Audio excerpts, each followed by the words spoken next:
جب میں پہلی دفعہ برطانیہ گیا مجھے کوئی سمجھ نہیں تھی, میری کوئی گراؤنڈنگ نہیں تھی اپنے. مجھے اپنی نبی صلی اللہ علیہ وسلم کی زندگی کا کوئی صحیح معنی میں علم نہیں تھا. ہمارے لیے ہمارے انگلش میڈیم ایجوکیشن نے بیسکلی ہمارے تاثر یہ ڈال دیا کہ ہم سب پیچھے ہیں, ہمارا دین آؤٹ ڈیٹڈ ہے, ہمارا کلچر پیچھے ہے, اور جو بھی ہے تو وہ مغرب ہے. اور یہ بدقسمتی سے ابھی بھی ہمارے بچوں میں جس طرح کا سوشل میڈیا پہ کانٹینٹ آ رہا ہے, فلمیں آتی ہیں, سب کچھ آتا ہے. تو دیکھیں دین میں تو کوئی زبردستی نہیں ہے, قرآن کی تو آیت ہے, اللہ کا تو حکم ہے کہ دین میں زبردستی نہیں ہے. وہ کیوں نہیں ہے کہ پیغمبروں کے بھی بچے, ان کے اپنے بیٹے, حضرت نوح علیہ السلام کا اپنا بیٹا نہیں سیدھے راستے پہ لگا, تو ہم کس کو زبردستی سیدھے راستے پہ لگا سکتے ہیں؟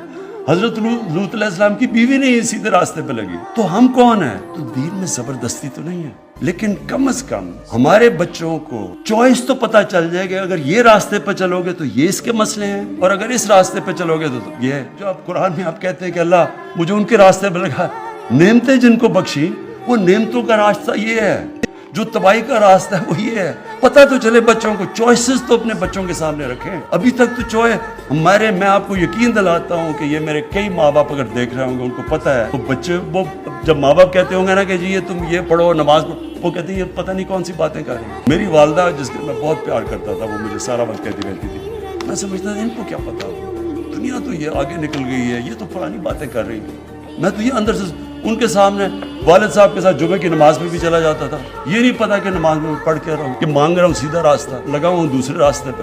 اس لیے میں چاہتا ہوں کہ ہمارے بچوں کو یہ نہ ہو. میں چاہتا ہوں کہ جو ہمارا یوتھ ہے, جو ہماری فیوچر ہے, میں چاہتا ہوں کہ میری نوجوانوں کو سب کو پتا ہو کہ ہم ہیں کیا, یہ کیوں ملک بنا تھا, جو دنیا کا تاریخ کا سب سے عظیم لیڈر نہ کبھی آیا نہ کبھی آ سکتا ہے, جس کو اللہ کہہ رہا ہے اپنا رول ماڈل بناؤ. تو آپ اس کو رول ماڈل تب بنائیں گے آپ کو پتا تو چلے کہ رول ماڈل کی صفتیں کیا تھی. آپ جب تک ان کو یہی نہیں بتائیں گے کہ وہ کیسے اٹھا کے انہوں نے ٹوٹے پھوٹے عربوں کو دنیا کی امامت کروا دی, تو لوگوں پتا تو چلے لوگوں کو کہ وہ کیا صفتیں تھی. ہماری یونیورسٹیز میں, سکولز میں کبھی بھی جب تک ہم ان کو صحیح معنی میں اپنے نبی صلی اللہ علیہ وسلم سے عشق کرانے, ہم عشق کرتے ہیں نا, لیکن ان کی جب تک ہم بتائیں گے نہیں, لیڈر ہی نہیں بن سکتے, کہ ان سے بڑا لیڈر